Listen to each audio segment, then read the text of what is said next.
And welcome back, everybody, to another episode of Level Up Cleveland.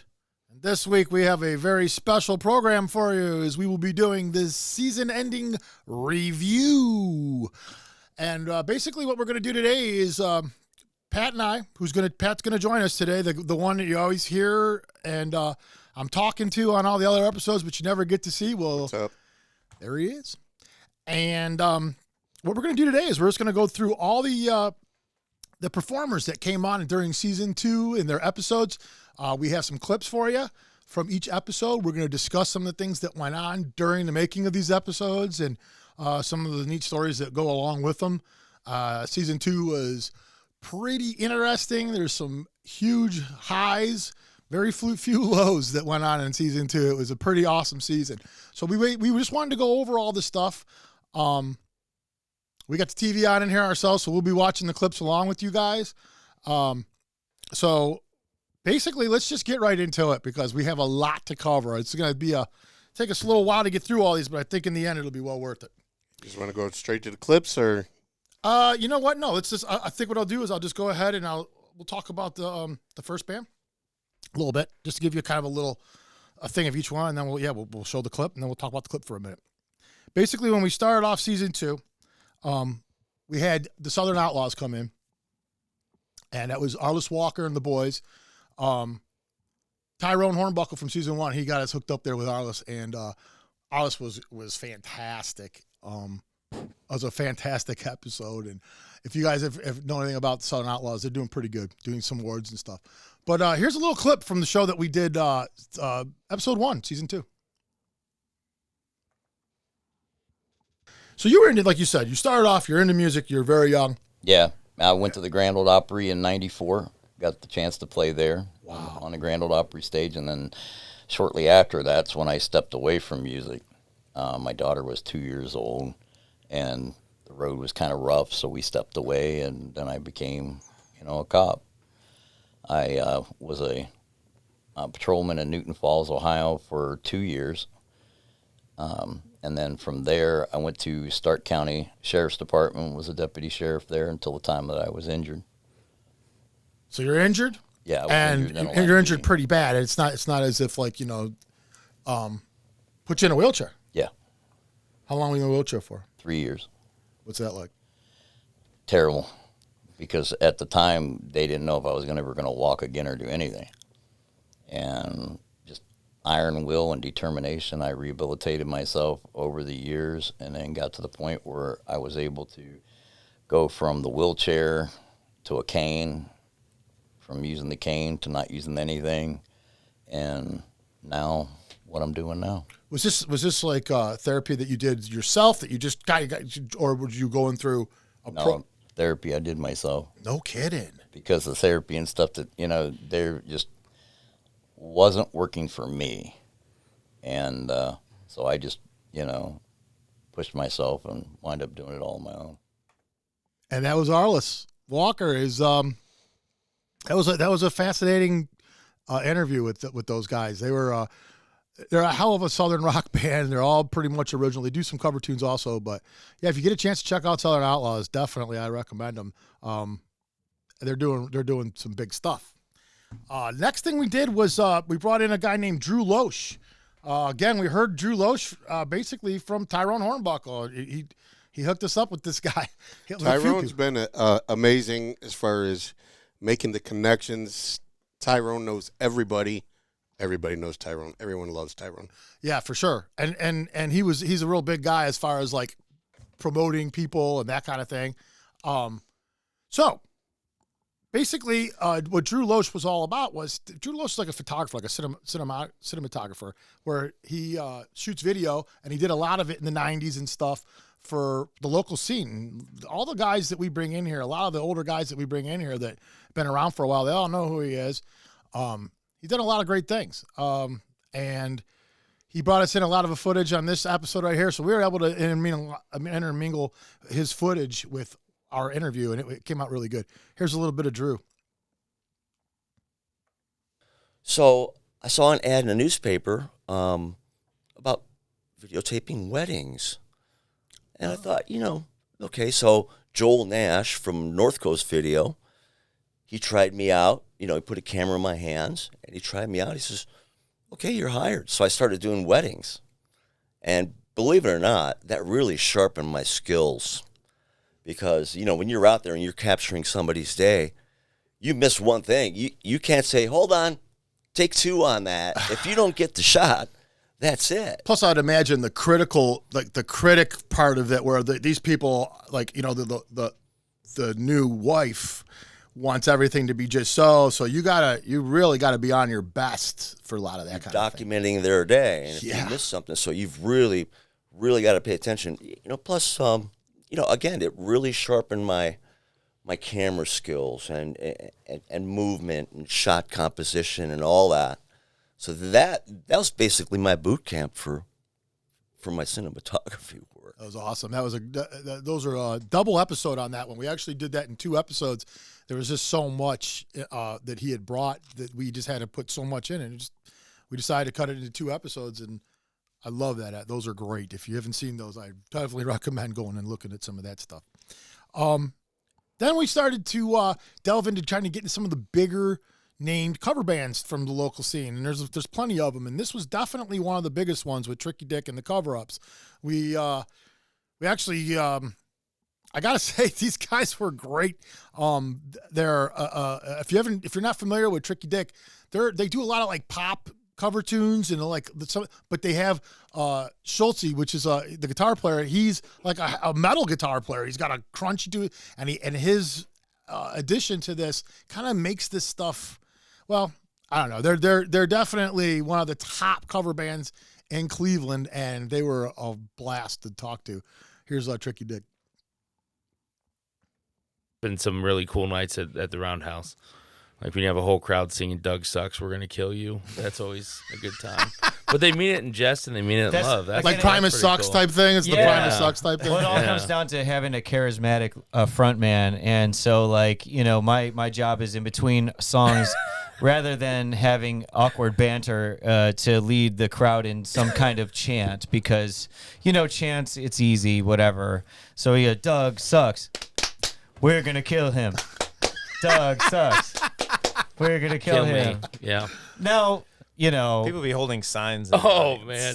You know, Doug it's sucks, 2022. I don't know if we can get away with that kind of thing. It's, you know, it's like we're trying not to be so aggressive. Whatever.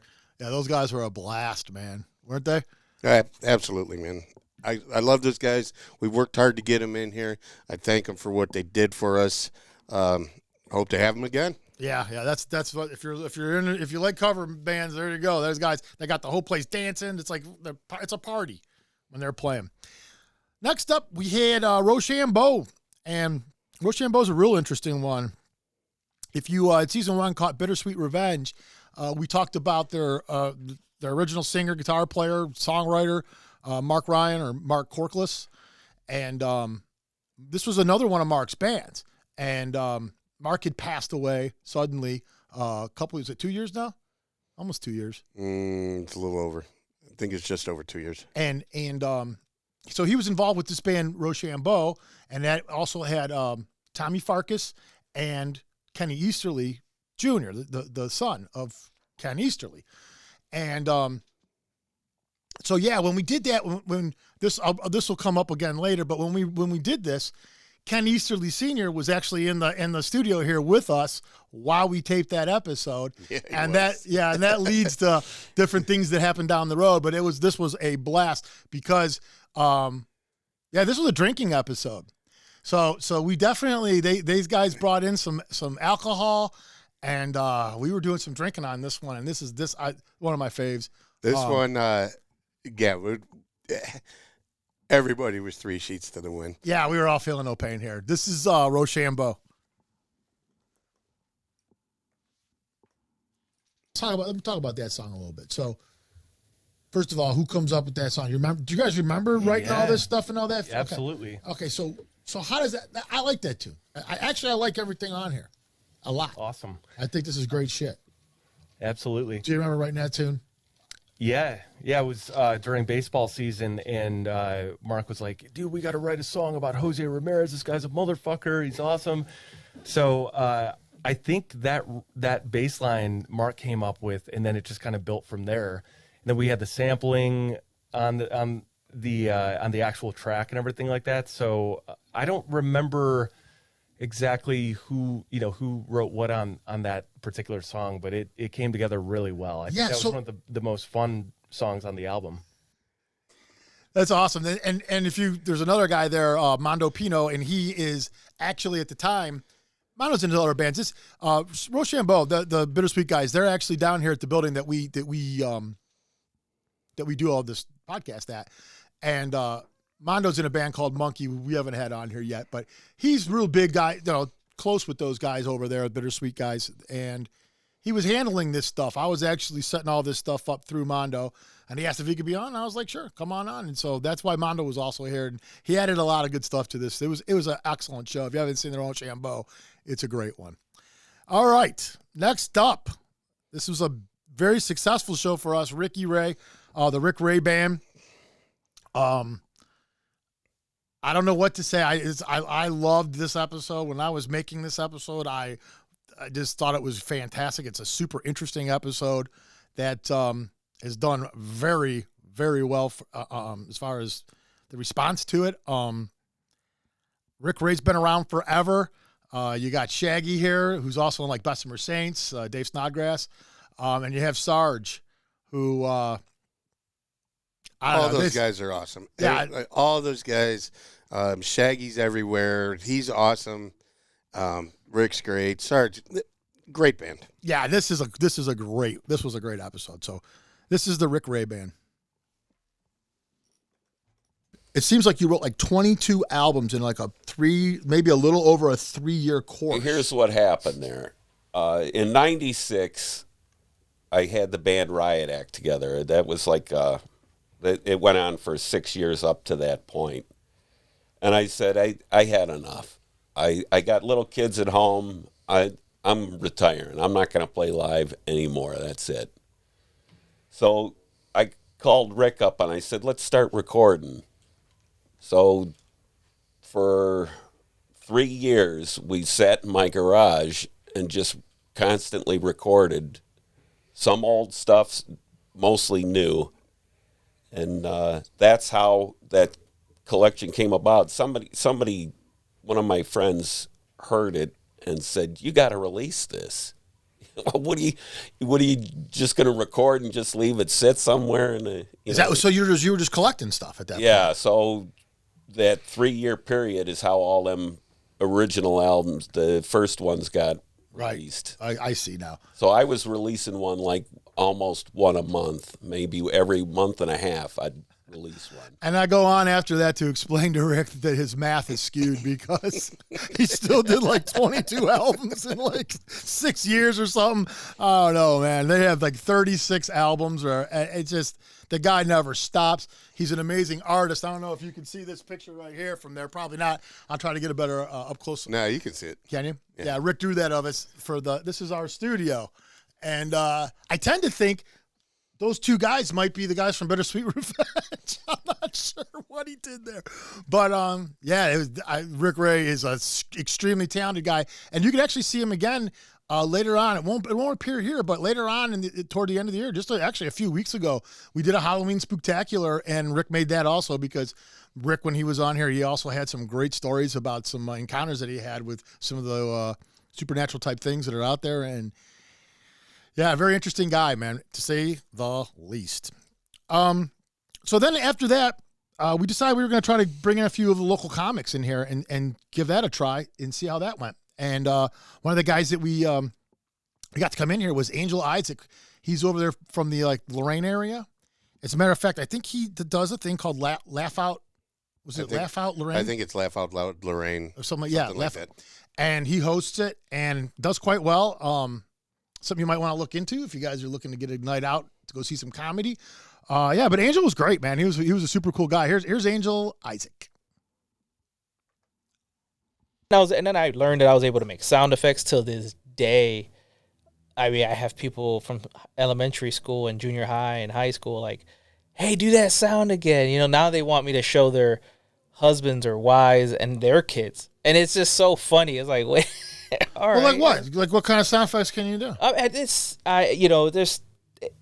There's various ones. I used to do one where like a broke down car, and I don't know why my one friend just constantly every time she sees me, she's got to pull me. But so it's like I can do like a dolphin, like a little dolphin noise, and then she's like, do the car for my kids, and it was like just little stuff. Yeah, like And I'm like, wait, this really works, and I just went with it, just being on just telling, but it was part of a story, so it wasn't just like I'd make noises, but it was part of a story, and I bring it to life, and right. And it just went. Yeah, that was cool, man. That was really cool. It was a different spin for us because we didn't have anything but really musicians on at that point for the most part. It was all music led, and then we started bringing in some of the comedians, and later on we had another one on. But yeah, Angel was great, and if you can check out Angel over there at in Lorraine, that's kind of his home area, but he's always out there doing something. All right, next, what we had was we were talking about Rochambeau earlier, and Kenny Easterly is in Rochambeau. Well, Kenny Easterly's dad, Ken Easterly, was a pretty big drummer at one time. He was the drummer of the original Purgatory stuff, all Purgatory. He was the only drummer. And then he went on to do the Mystic stuff later on. We'll get into all that later on. But his son, Ken Easterly Jr., is also a phenomenal drummer. I mean, he's phenomenal. Well, then we find out that they have another brother, and he's also a great drummer, and his name was Wes. So we had Wes, Ken, and Kenny all in together, the whole family, and the whole fam damly. The whole fam damly. Here's the Easterlys. There's a house in Medina that you guys reside in. Used to, at least, all of you guys. And I'm wondering what that would be like for the neighbors to have three drummers living by them. Like, I would think, and you're just describing, it's not just the drums that you guys have, but you guys have the full band set up, basically. Dirt bikes. Dirt bikes. So it's like noise. It's like noise palace, basically, right? You guys can create a lot of noise from there if you want to. We've been there 27 years. We're on our fifth neighbor.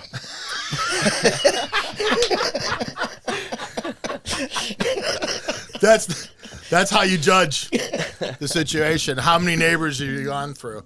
Yeah. One of them was really cool. He just had his own house built. That's why he moved. I wish he would have stayed there. He was the good one. So it is like that. That's the situation that you're in where John and Sheila. Yep. That was the good one. Yep. Yeah, that's a great episode. That's another one that we got a lot of great responses from. A lot of people love that one. It's a fantastic thing to watch. Ken and his two kids all intermingle together. Because it's a family, so you have all those things that go with that, and it's all evident in this. And all three of them are great drummers. Wes is just as talented as his dad and his brother, man. They're all great. Yeah, different. Maybe not all playing the same types of music, but you're right, dude. They're all fantastic, and Big Dad Ken's got a lot to be proud of there. And we get to see Ken later on again, and that's a special one. But we'll get to that. Then what happened was we in season one, if you were to watch season one, we also had a band called Camel Butter in here, and they're Camel Butter's a jam band, like a psychedelic type of a jam band, real long jam parts, all very, very, very highly talented musicians. Their keyboard player is Luke Fitzwater, and he's also in a band called Fatback Mango. And Fatback Mango, it's easy for you to say. Yeah, Fatback is a funk band. Basically, another band though loaded with talent. I mean, loaded, but super awesome band. Luke got a hold and said, "Hey, I want to bring my funk band in there," and we're like, "Absolutely." So here's the guys from Fatback Mango. Sunset, we did this song, and the people was vibing to it, and they sitting there looking at me like what's wrong? I couldn't take it no longer. At the end of the night, Sunseals is on one leg. So getting him back up a bunch of stairs and getting him come back for encore ain't gonna happen. Right. So he said the band can do another song. And okay, we did this song, and they still staring at me like what's wrong? I said, y'all about to be in trouble. So I walked over to this girl while I'm playing, asked her to get up and come up on stage with me. I leaned over to her and told her to dance. Her boyfriend looked at me like he wanted to kill me. So I snatched him up too. Smart. Yeah. Oh yeah. Very smart. Oh yeah. Then that got good to me. I snatched up almost 30 people to come up on that stage and dance. Nice. And got away with it. So you had the whole place dancing on stage with you guys while you're jamming, man. Yeah, well, see, he went upstairs. He told us we can do what we want. And I thought I was going to get fired for that one. But that was a good story, you know. Awesome. Yeah, Fatback's awesome. They're not just it wasn't just a good interview. That's a hell of a band. Hell of a band. So then I was telling you we did the comedian thing, and we had another one. This was the second comedian that we had on here, Michael Copenhaver. Now Michael is friends with Tyrone also.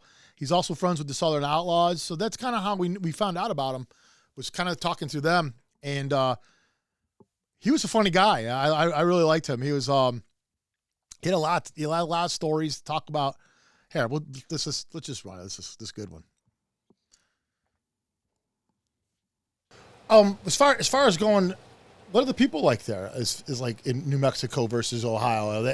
Like you know, when you're, especially for the comedy crowd and stuff like that. Do you notice that people laugh at different stuff? Yes, actually I did. That's a really good question. Out west, I got a joke. I call it "Suck It," and any of your listeners who've ever seen me live know the joke. That's the punchline. It's "Suck It."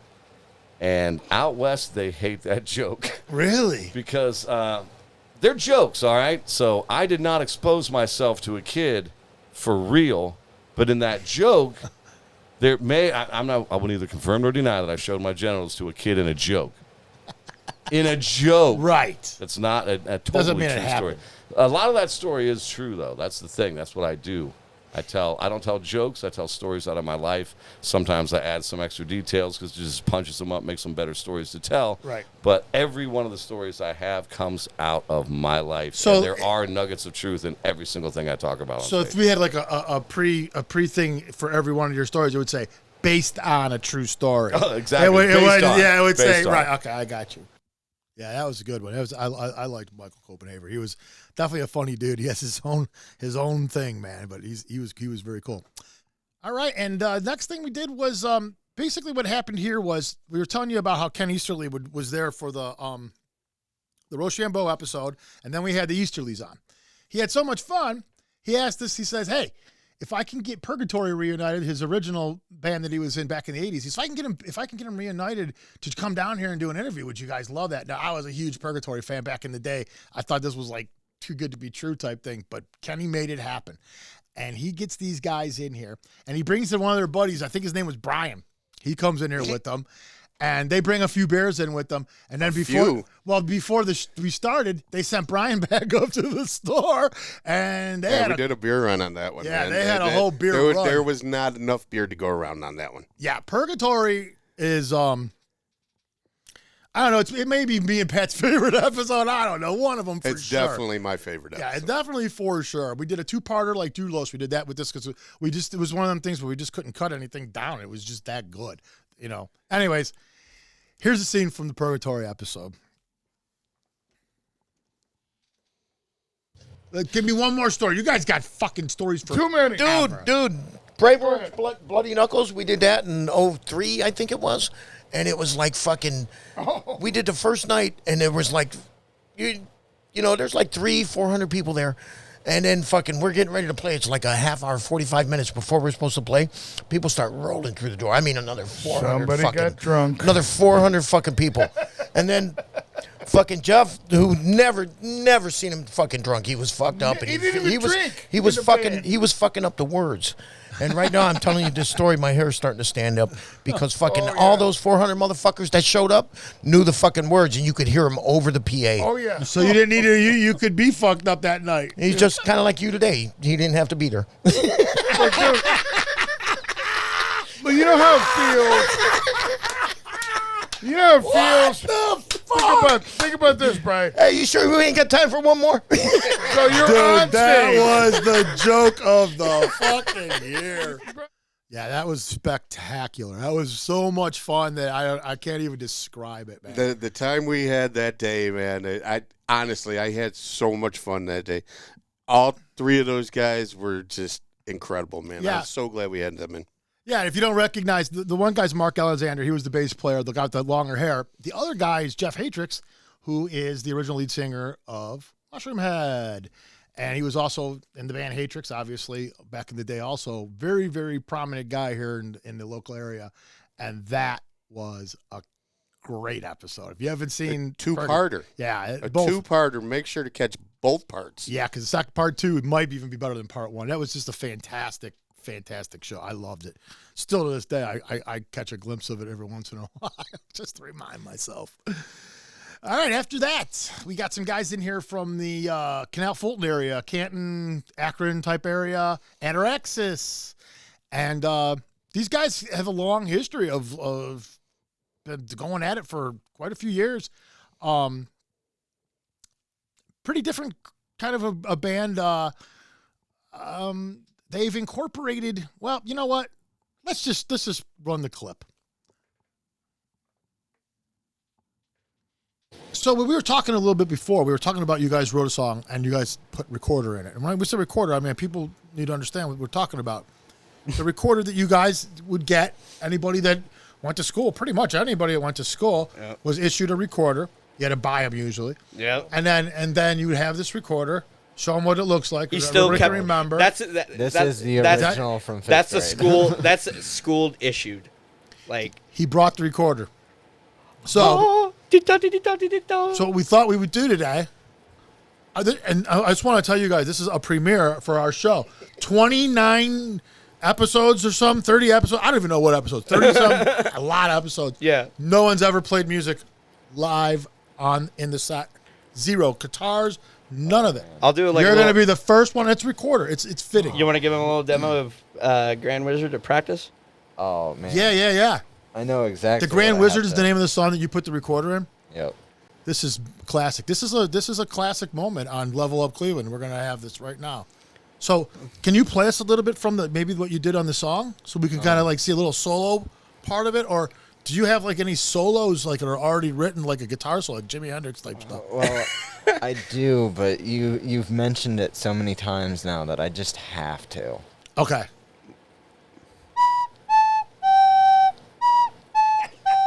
Are you gonna play Grand? Are we gonna do it a cappella?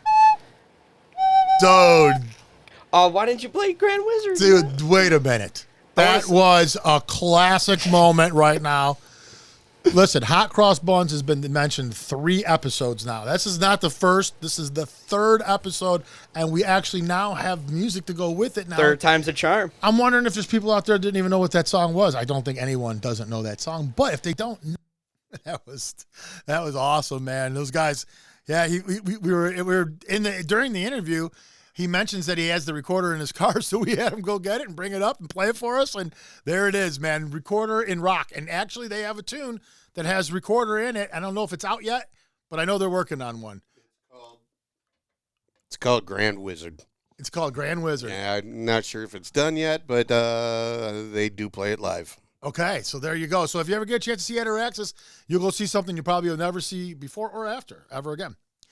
Then we got ZM Delgado. And ZM does the Rust Belt Rock Review. It's a written review that he does on the internet.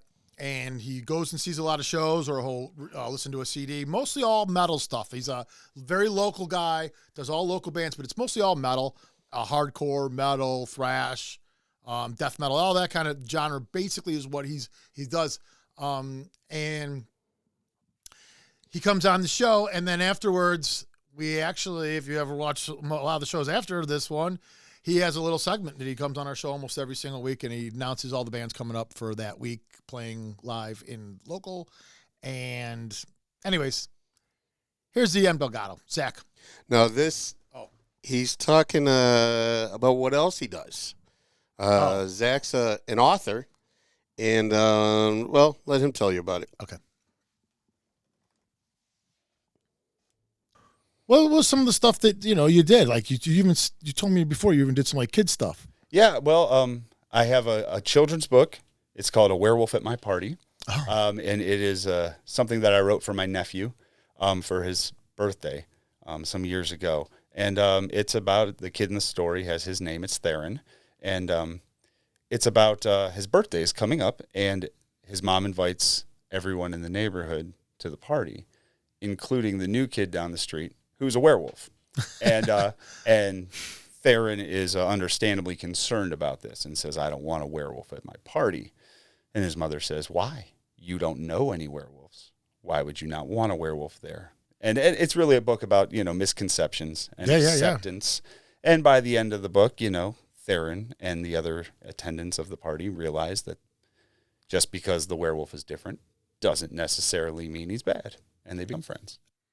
Yeah, ZM's he's great, man. He's a friend of the show. Like I said, you watch a lot of our shows in season 2, you'll see the segment we put in there almost every show where he comes on and kind of goes over all the bands that are playing out that weekend. Appreciate it. Thanks, Zach. All right, after that, we had on the boys from the Brute Squad. Kind of Brute Squad's cool, man. These guys are super cool dudes. Super funny. Me and Pat have gone out and actually checked them out live a little bit and hung out with these dudes, and they're a riot, man. Especially Steve Metcalf, the drummer. He's just off the hook. Definitely a fun time. If you get a chance, you have to go check these guys out. You will not be disappointed. Yeah, they kind of like punkify a lot of other songs, too. Like, they don't just do punk songs, they punkify songs, Everybody in his band is just a super cool guy, too. I mean, this is a very, very, very cool band. If you're familiar with the Gluttons, guitar player, I believe, is in the Gluttons also. Same guy. And, check out the Brute Squad. Not the Brute, it's just Brute Squad. Super cool dudes, man. Love them guys. Yeah, so the Brute Squad, anyways, let's just check it out. Let's just see what we got here. We play a spot in Elyria. Every time we play there, the cops get caught on us. And it's strictly because the bass is too loud, is the call? Yeah, right. Okay. The funny thing is, the first time they got called, it was a guy sitting at the bar. Yeah. They call the Yeah. I forgot that. Yeah, he was probably upset. It was probably an old timer, like, they're taking over my bar. He was What bitching. the hell? He was basically bitching to the bartender because we weren't playing what he wanted to hear. Oh, wow. What a weird way. That's the world we live in now. Right. If you don't get your own way, you call the police. Yeah. Yeah, that was a great episode. Like I said, if you get a chance to go see Brute Squad, go. They're highly entertaining, and they're all, again, very talented band. Great guys know what they're doing. They're great. Everybody's really good in that band. Then we got some guys. I guess guys you can call them, but they're more like kids. in relation to everybody else we had on up to this point. These were some young guys. The Motherless Children. Very interesting guys. This is definitely an underrated episode. Yeah. This thing is entertaining from start to finish. If you get a chance, check this episode out. This one is money. Yeah, you're gonna get to see kids being kids, kind of like in this one. They're so good, but they're good. Another band, very talented band, up and coming. Let's check out Motherless Children. Yeah, and that's what I love about these guys, because like it's not just that we go out and we play music, but like I genuinely care for them. So you guys hang out? Oh, absolutely, yeah. You guys are all buds?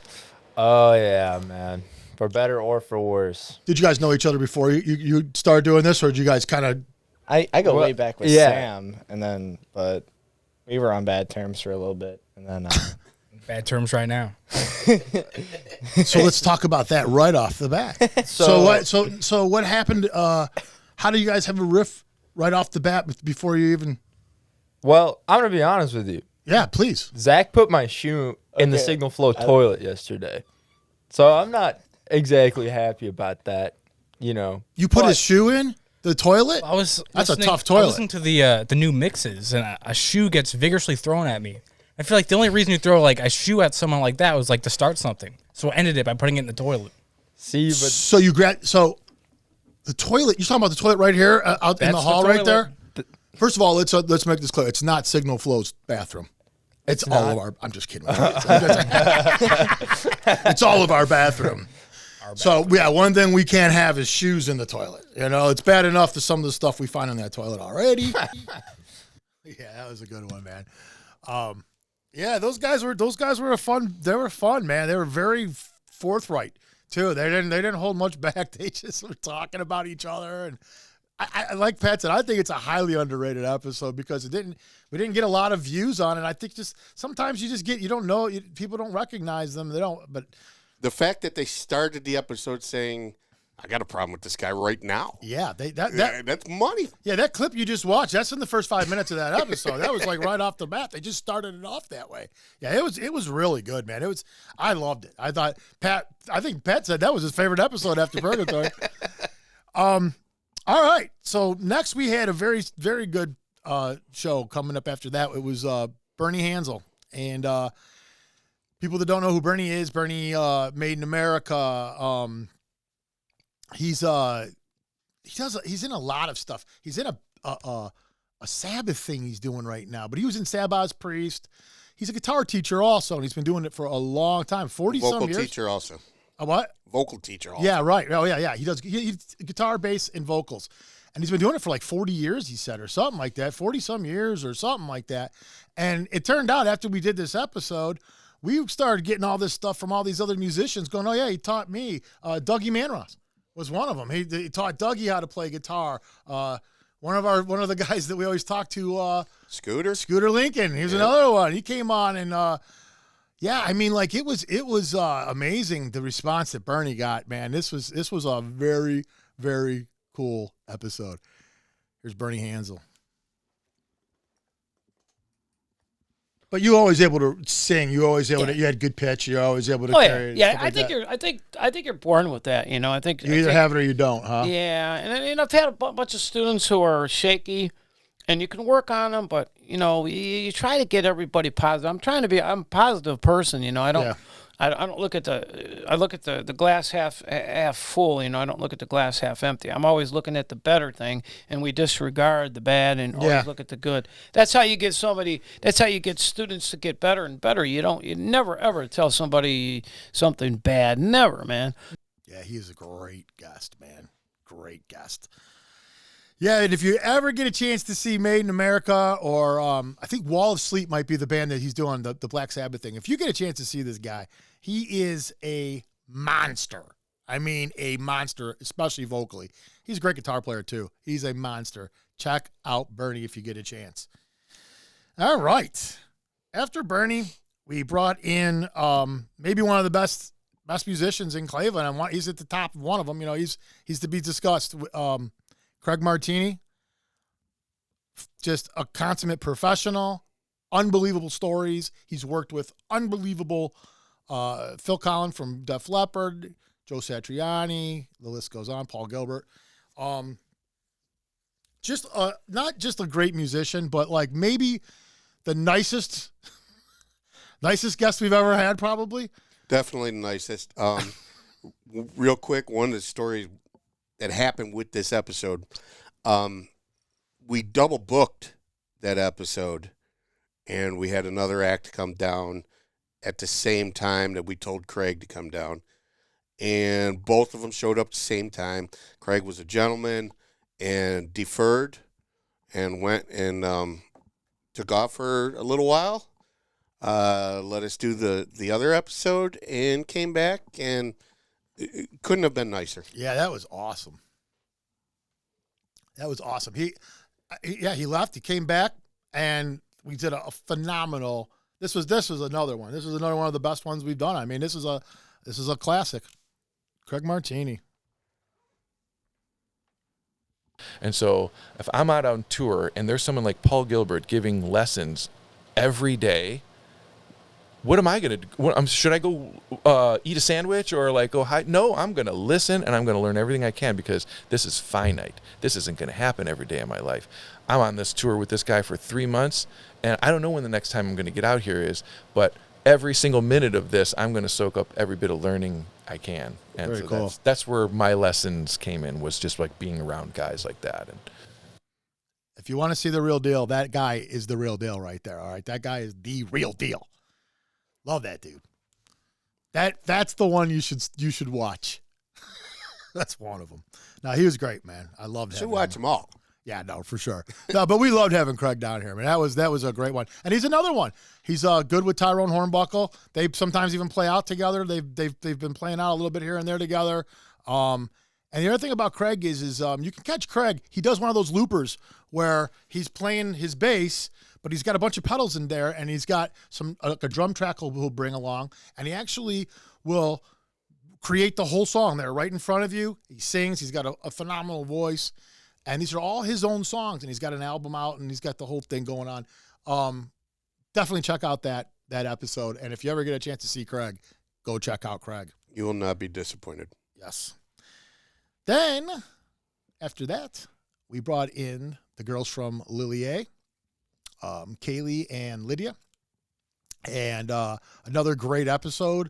One of the things that stood out about this episode was the fact that Pat went and seen them not too long before that at Mayhall's, and he ended up getting some pretty good footage of them. So the episode starts off, you get to see them actually jamming their song "Burn the Witch," which is if you want to hear a kick-ass, phenomenal song. Yeah, if you want to hear a kick-ass tune, they wrote one. They wrote "Burn the Witch," and it's a keeper, man. It's a good ass song.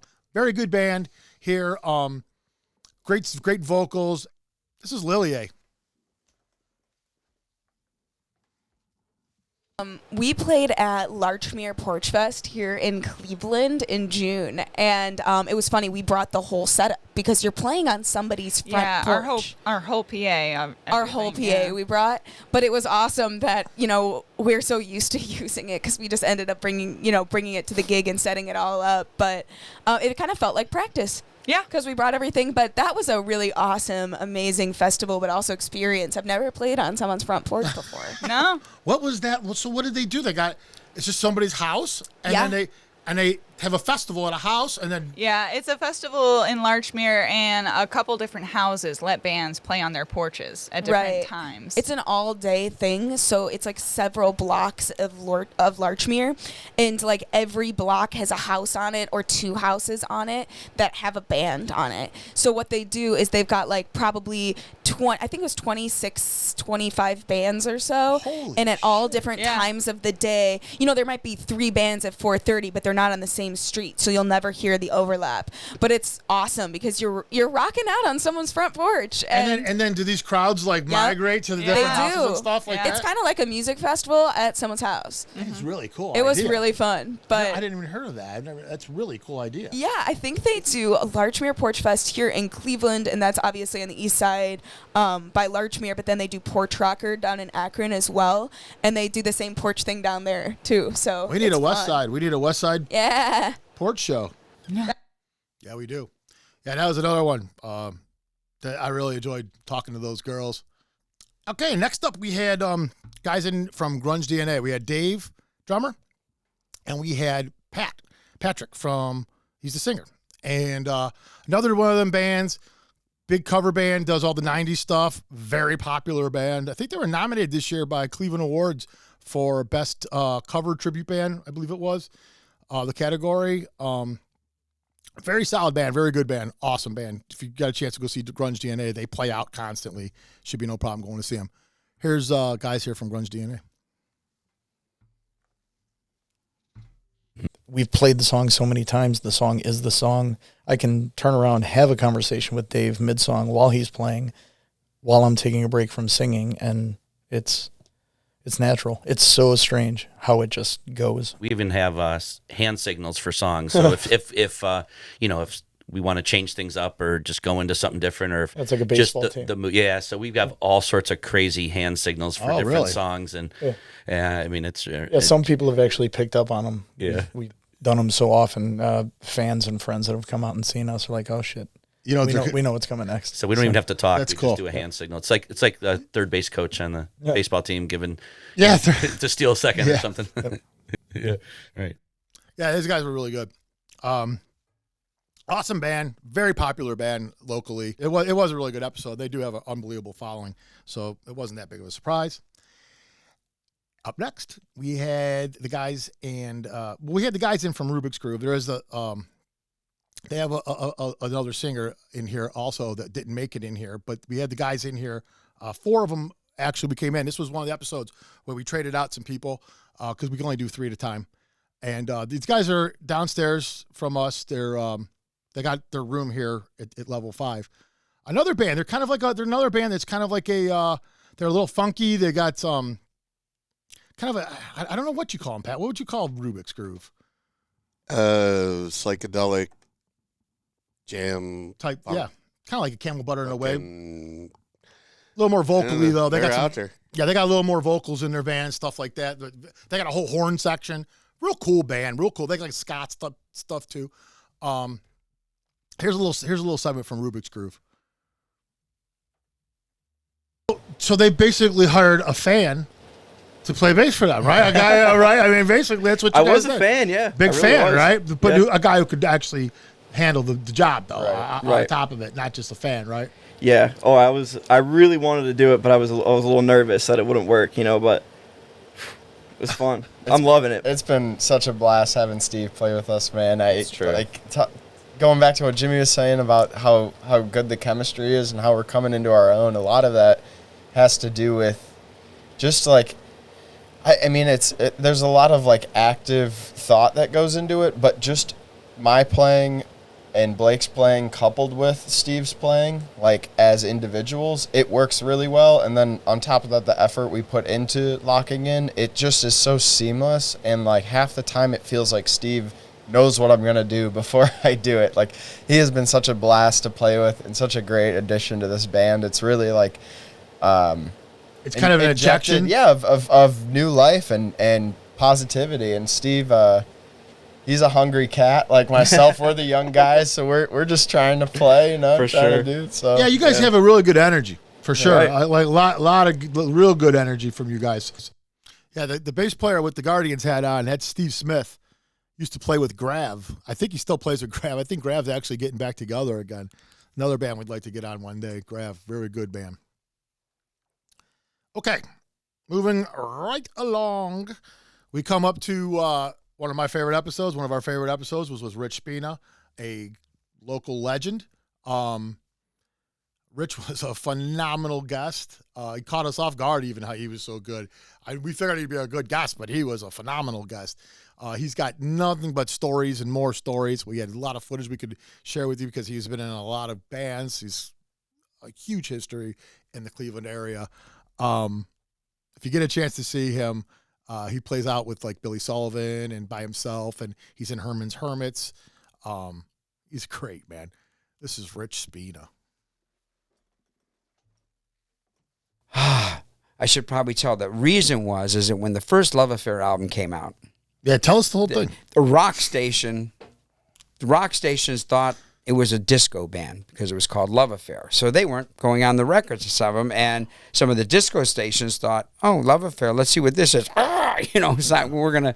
So the label, Radio Records, had a problem with the name Love Affair. And we had no problem with it. We knew what it was and what it meant.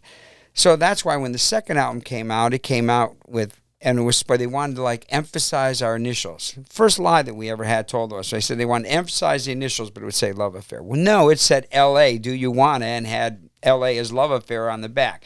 Now we pissed off MMS because they thought we were trying to use L.A. Yeah, in fact, there's an interview when I didn't even think about it because L.A. used to be, we'd say that was sort of fan club thing. L.A. only meant Love Affair to me. So I'm going to do this big interview with Kid Leo on the second album, and he goes, so with all this Cleveland pride and all this, why would you alter your name to L.A.? I mean, what first comes to mind when you hear L.A.? I went, Love Affair. No, it was like, and it was just a tough interview, man. I was hit broadside. So that was the second problem. So then when Dream RCA signs the group, everybody has a bright idea for a new name, and we thought it was the stupidest thing in the world.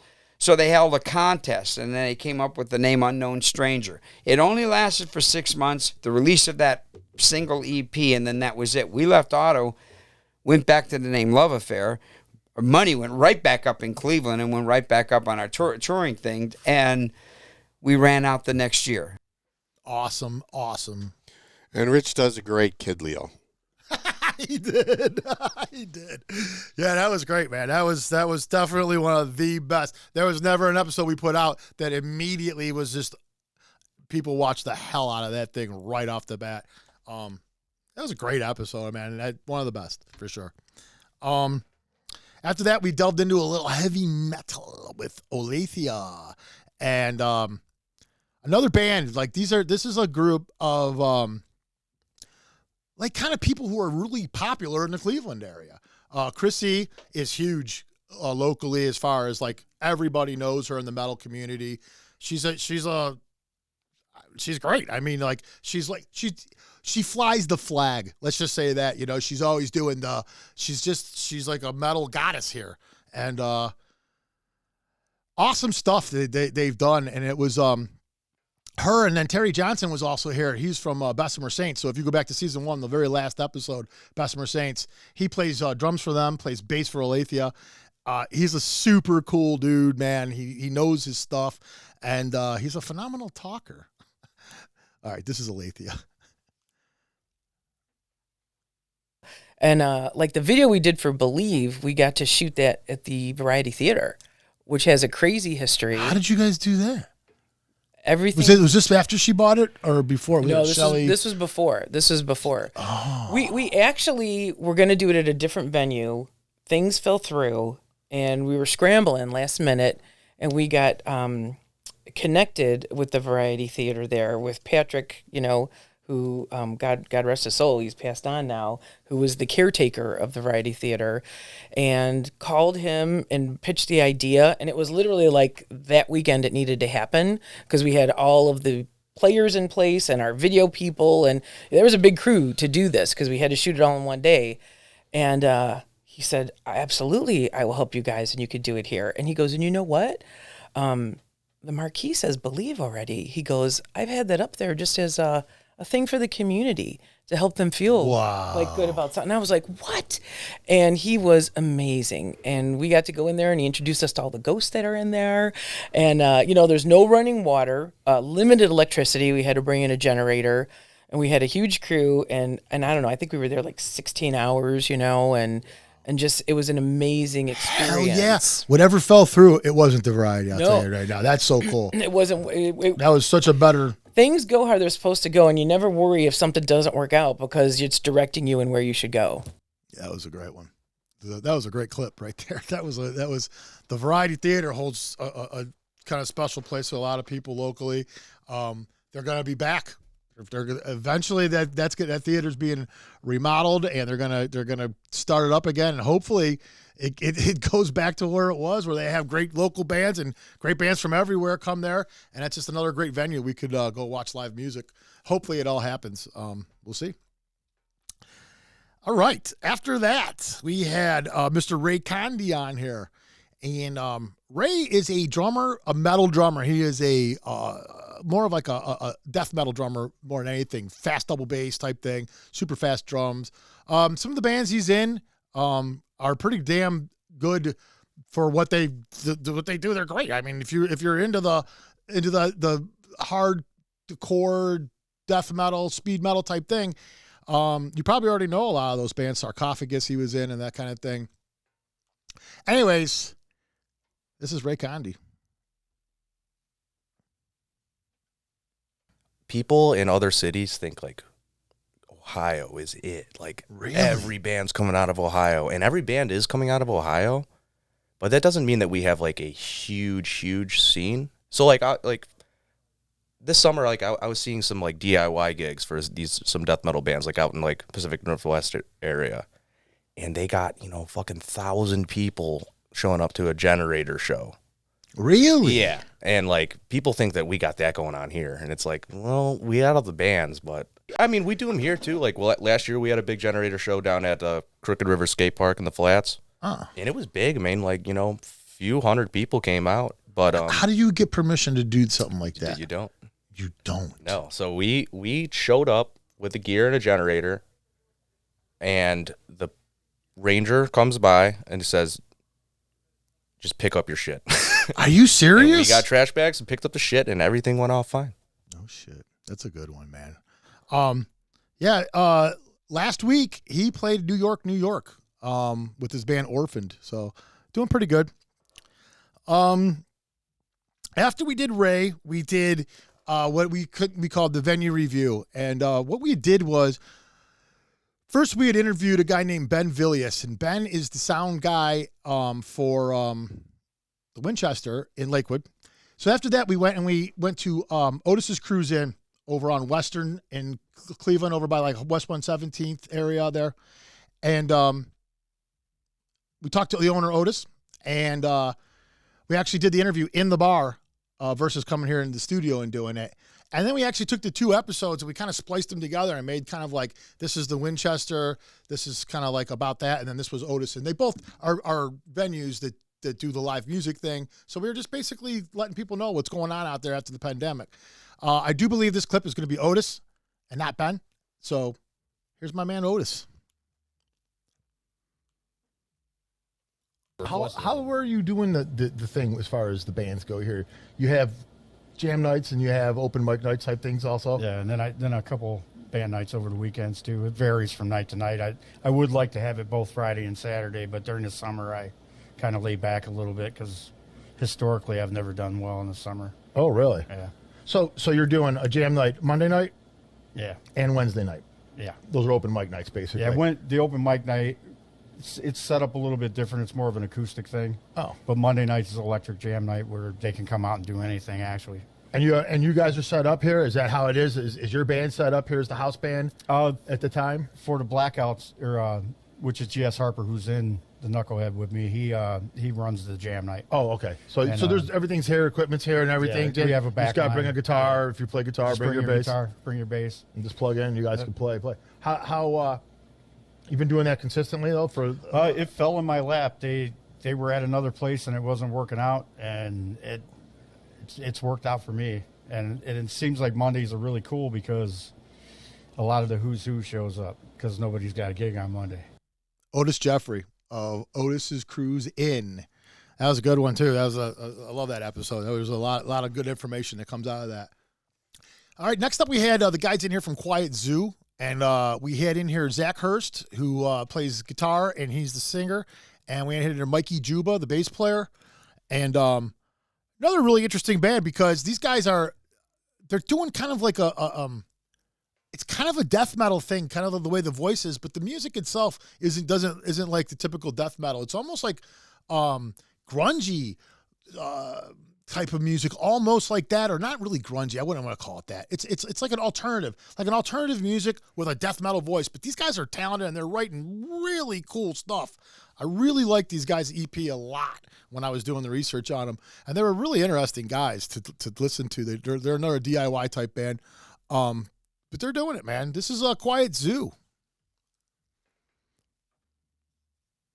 And I think that a record cover is super important for people getting interested in your band or 100. liking your band. You know, There's album covers that literally have drawn people into that band just from the album cover itself. And I mean, you know, there's people that will defend records that they otherwise would not really like that much because they love the art so much. You know, like, would you have the same opinion about, you know, a Morbid Angel record if Seagrave didn't do that? You know, if I understand, yeah. or if like it was like a basket of puppies, like if that was the art, like would you defend that album? People identify. No, you're right. A lot. There's a with the certain art. thing that connects. You know, like one of Zach's favorite bands, Typo Negative. It's like Oh, really? Oh, their- yeah. I their love whole- Typo. They have a whole aesthetic with that green and the black, and you know, like just how they do their album covers. It's a thing that people identify with, and I think that's super important. Oh, as yeah. much as music, yeah. Yeah, if you're into metal, I would definitely check out their EP. It's definitely worth checking out. I like it a lot.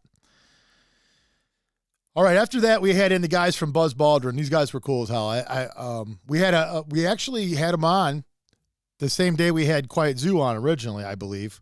And we had a little glitch, a little something that went wrong here, and we ended up losing the video for the whole interview. So luckily, these guys are another band that their practice room is the rehearsal space right downstairs from us here in the building. So it wasn't hard getting them back up here. Plus, they were just super cool about it. They were awesome. So as a reward to them for coming back after we had the glitch, Pat goes out and he buys a whole fucking cart full of fucking buzz balls. And the idea of the Buzz Baldwin thing was that was kind of how they got their name, was through the buzz ball. They were drinking these buzz balls, and then one thing leads to another. And if you know who Buzz Aldrin is, the astronaut, so it kind of gets, that's what this is all about. We bring in these buzz balls, and right here on my desk, Pat had them lined up all the way across the desk here, and we drank a few buzz balls during this episode. As a matter of fact, the buzz carries on through a few episodes after this, so we'll show you a few more after this where these buzz balls kind of play a part in a couple other ones. But yeah, here's the guys from Buzz Baldwin.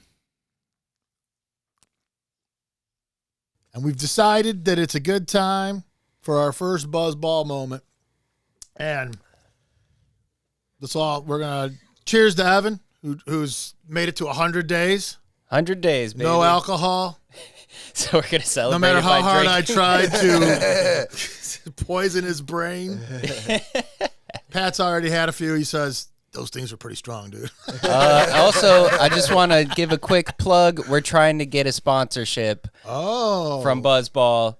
They don't like to contact us back on social media, but they'll come around. Yeah, they man. will. Now that you've been on such a high profile shows, now that we're famous, basically. Yeah, wow, this is now that we're stars. Buzzball, Tevin. Cheers, Cheers, Evan. guys.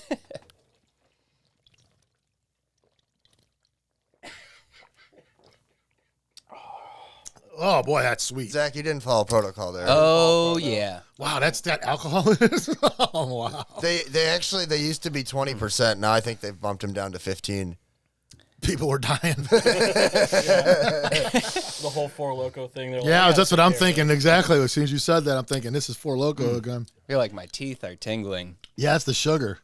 Oh yeah. There's a lot of sugar in them things, man.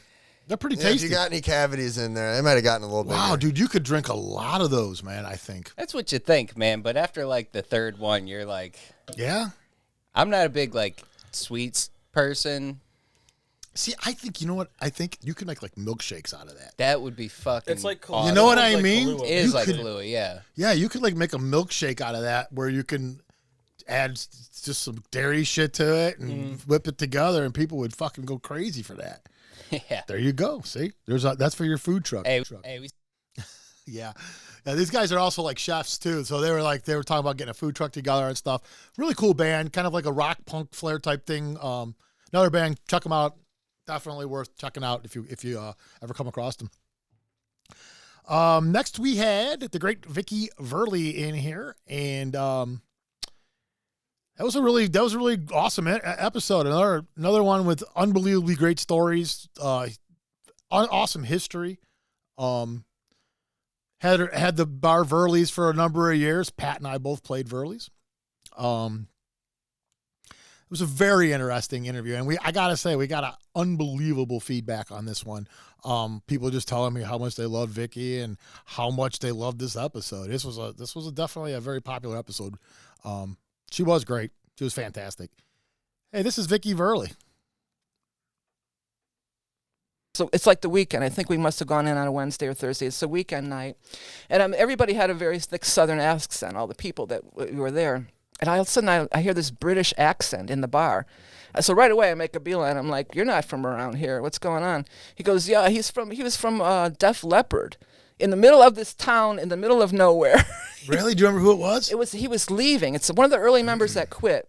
And I remember he was on his way to L.A. to go to the Olympics in L.A. So it was that year, whatever that was. 80, I think, right? Was it an 80? It would have been 83, 84 maybe. We could okay. probably find later. But Winter Olympics was 80. Yeah. Summer Olympics was 84. 84? Yeah.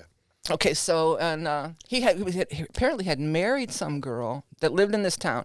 So he was there to get a divorce, and then he was on his way to the Olympics. But in the middle of nowhere, in this little town, we meet the guitar player from Def Leppard. That's so And he comes over to this crappy hotel room of ours, and we partied with him all night. I don't know, we might have been tripping on acid. Are we allowed to say that? We were up all night or doing something. We were partying all night with him, and he went on his merry way. Awesome.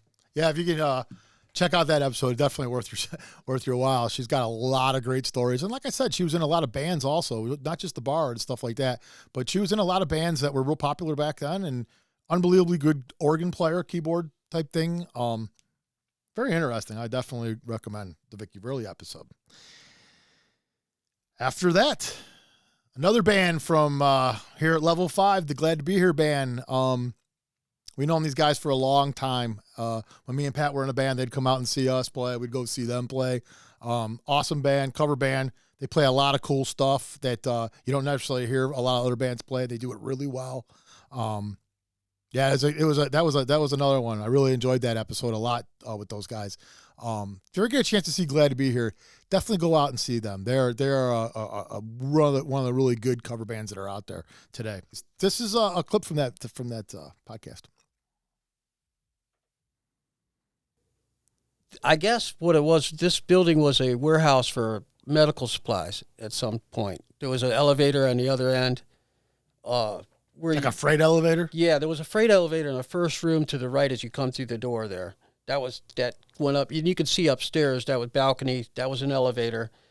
And for some reason or another, the Iron Lung was left here. When the business left here, and Dave and Lee and Jim, those were the original owners, came in. They had left a lot of oxygen tanks and stuff like that. And Iron Lung was still here. And it was funny about the Iron Lung. You're right. Everybody wants to know about it. I used to have the room behind us here directly upstairs for a long time. And I took it upon myself one day to get it running. And I went and I got the belt for it. And I plugged it in and it cranked right up.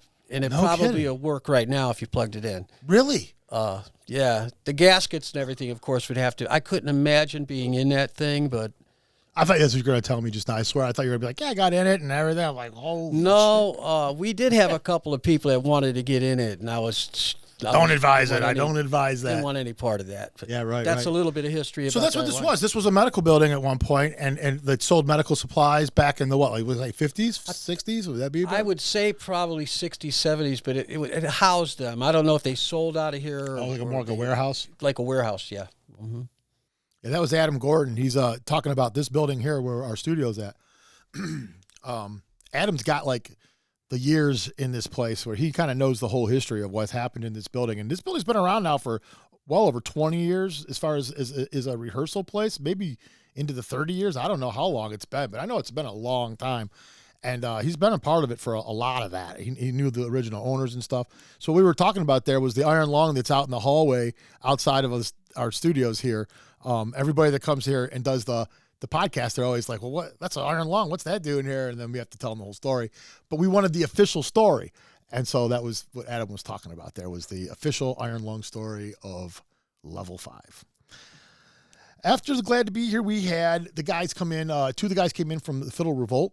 And Fiddle Revolt, it's kind of a strange thing to us because we really like these guys a lot. I mean, these are some very talented musicians, unbelievable singers. They do like 4-part harmonies all over their songs, and they're just really good. The whole idea of the Fiddle Revolt is that these guys used to back up a country band and basically got away from it, formed their own band, went away from country, and started doing more of a rock type of a music with a fiddle in the band. So very unique, awesome sound. Extremely talented, and their songs are actually really good. Like these guys are really good. Not to mention, this was a really funny interview. I mean, definitely worth watching the Fiddle Revolt guys. This is Fiddle Revolt. The song will kind of dictate who's going to do what and stuff more 100%. than anything, right? Yeah, no, that's exactly what it is. Yeah, That makes it a lot easier for us to do songs that are completely different genres. Like we have a pop song that I play drums on. We have one that has a little bit of a more Latin feel. I play drums on that one. And then we have ones where they were playing like all the guitars are tuned down a half step and in like drop F or something ridiculous, like super low and chuggy. And then he's just going ham behind the kit. So like we do everything from hard rock to Latin to pop to all of it. Yeah, they do. And they do all of it. I mean, like they can handle any kind of music. Definitely a killer band. Definitely recommend seeing that. What do you think, Pat? What do you think of the Fiddle Revolt? I would describe them like maybe Maroon 5 if Maroon 5 was good. And they kind of have, like, if Maroon 5 was good and they had Lenny Kravitz in the band too. Yeah, like, right. Like the guitar playing is like, there's definitely a 70s vibe to it, but it's also fresh and new too. Yeah, it's very catchy stuff, man. I definitely recommend these guys. All right, that takes us to our very last episode of season 2, and Billy Sullivan came down and talked with us for a while. Him and Rich Spina are they go hand in hand together for a lot of things. They spent a lot of their career playing with each other in various bands. They do a duet together where they go out and they do I won't call it a duet, but a duo, and you can catch them all over the place. They have the places they play out all together. But Billy is a Cleveland icon type guy. I mean, he's responsible for all kinds of stuff. The IX indoor amusement park theme, that's Billy Sullivan, and the bands that he's been in, and he's just a phenomenal musician and singer too. Yeah, this was a great one, wasn't it, Pat? Wasn't it cool having him down here? Absolutely. Yeah. Here's Billy Sullivan. Where do you go to a concert and you bring stuff to throw at the band? I mean, it's like, oh, I better put this in this pocket so I have it just in case the band sucks. All of a sudden, things out of nowhere. They were throwing shit on the stage. Oh, my God. And I remember Tom Chris, this is funny because he was the old man, the man of experience in the band. He was 29. He was older than all of us. He turns around looking at us, and he's getting pelted on the back of the head. He goes, "They love us!" God bless you, Tom. That was a funny. I mean, talk about going from the Triumph experience as a kid, and I'm a kid, I'm 16, to that, to like, oh man, this is scary. Your emotions are not in check yet. You're still a kid, man. So you're like, oh. And that happened with Tom, and it was, Paul, it didn't faze him. He was doing his thing. He didn't care. He was out to win at least somebody in that audience. And I remember one guy coming up to me after the show goes, "I thought you guys were good." Yeah, that was a great episode. I know it's long. It was a long one, but there was just too much there. And we probably could have talked to Billy for another 4 hours and probably still never covered maybe half his career. But at least. Yeah, it was just that was a lot of fun. I got to say, season 2 was absolutely spectacular. I think it was 10 times what we expected it could be. And to be honest, I got to admit, I think season 3 might even be better. We've already booked it. We've booked the whole season already. And it looks like what we got coming up it might even be better than season 2. I don't know. We'll never know until we actually flesh it all out and do all the interviews and talk to all the people. And we have so much fun doing this. And I just think we want to thank everybody who comes out here and hangs out with us and spends some time coming in here and sitting down and doing this stuff. I mean, I know it's good for them too, but it really is great for me and Pat. We love it. I mean, we get to meet all you guys, all the cool people that come in here. It's phenomenal. It's worth it. It makes it worth it just meeting them and hearing your stories. Yeah, I just I gotta say this experience has been phenomenal. I can't wait to everybody to see what we got in store for you for this next coming up season. And I just hope we just keep this going for a few years at least for you guys and for all of us, so we can keep doing this and getting the bands out there from the Cleveland area. If you're interested in appearing on the show, you can reach us at levelupcleveland.com. And as soon as you click on that page, we have an application there. So if you want us to talk to you, give us a holler. Yeah, I got to say, people who fill out that application, they're never ignored. So, and I think everybody but one made it on the show. we every once in a while, somebody might mess with us a little bit. But no, everybody pretty much gets on the show through that application. So if you want to come on, it's a great way to do it, But yeah, thanks for watching. thanks for watching all the shows that you watch, and thanks for coming on here and watching this one today. I hope maybe you see a few things that you might want to go back and check out now that you've seen what else we're offering out there. And like I said, the season that's coming up is going to be pretty spectacular. Right now, we're putting them out every Saturday at 8 o'clock. Eventually, I think we'll go back to the Sunday at noon thing after the football season. But with the football season, nobody's watching us at 12 o'clock. So anyways, that's it for me. You got anything, Pat? I'm good. That's it for all of us here at Level 5 on the Level Up Cleveland podcast. I hope you guys enjoyed this. Next week starts season 3. We'll see you guys next week.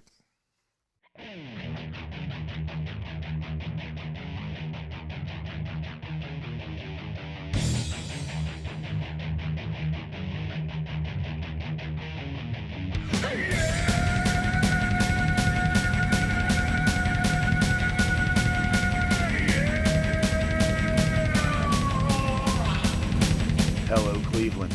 I am ZM Delgado, author of the Rust Belt Rock Review at ZachO'Lantern.com, and this is your weekend concert calendar update courtesy of Level Up Cleveland.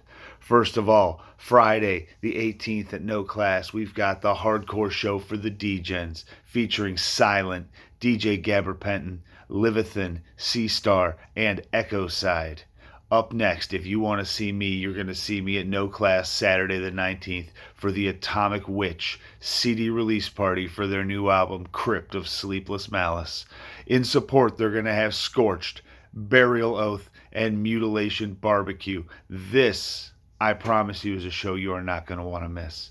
There you have it. You've got your concert calendar laid out in front of you, Cleveland. I hope to see you out there. Until next time, rock on, Rust Belt.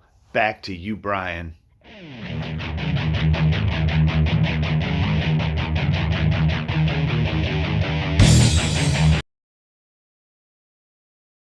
That'll be fine.